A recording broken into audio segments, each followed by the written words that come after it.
Israeli Prime Minister Benjamin Netanyahu on Sunday pushed back fiercely against what he described as international pressure over the war in Gaza. At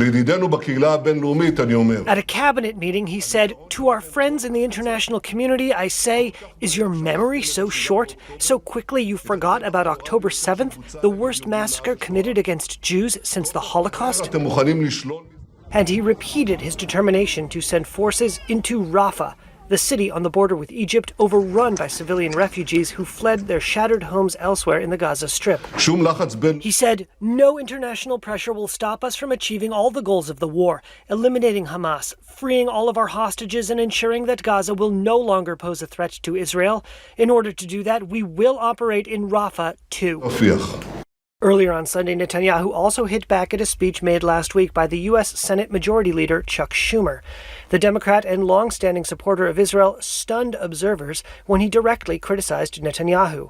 The fourth major obstacle to peace is Israeli Prime Minister Benjamin Netanyahu. And called for new elections in Israel. Speaking on CNN, Netanyahu said Schumer's comments were, quote, totally inappropriate. But Netanyahu is facing pressure from inside Israel as well. Election now to change the prime minister and the whole ministers. Thousands of Israelis in Tel Aviv called for an election now during a protest against the government on Saturday night. Hamas fighters killed 1,200 people in the October attack, according to Israeli tallies, triggering a massive assault on Gaza. The Gaza Health Ministry says Israel's air and ground campaign in the enclave has killed more than 31,600 people. Most of its 2.3 million residents have been driven from their homes, and aid agencies say the population is on the brink of famine. Israel's allies have piled pressure on Netanyahu not to attack Rafah, where more than 1 million displaced people from other parts of the devastated enclave have sought shelter. We cannot stand by and watch Palestinians risk starvation. That's not us. German Chancellor Olaf Scholz met with Netanyahu in Jerusalem on Sunday and said he supported Israel's right to defend itself, but that along with the military objectives, there were humanitarian needs as well. Take the ground offensive in Rafah. The military logic is one consideration, but there is a humanitarian logic as well. How should more than 1.5 million people be protected? Where should they go? Scholz said he pressed Netanyahu about the need to provide comprehensive humanitarian aid to the people in Gaza.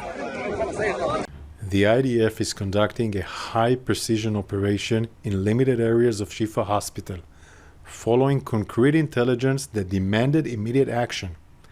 We know that senior Hamas terrorists have regrouped inside the Shifa hospital and are using it to command attacks against Israel. Our targeted mission isn't just an operational necessity. It's a global imperative.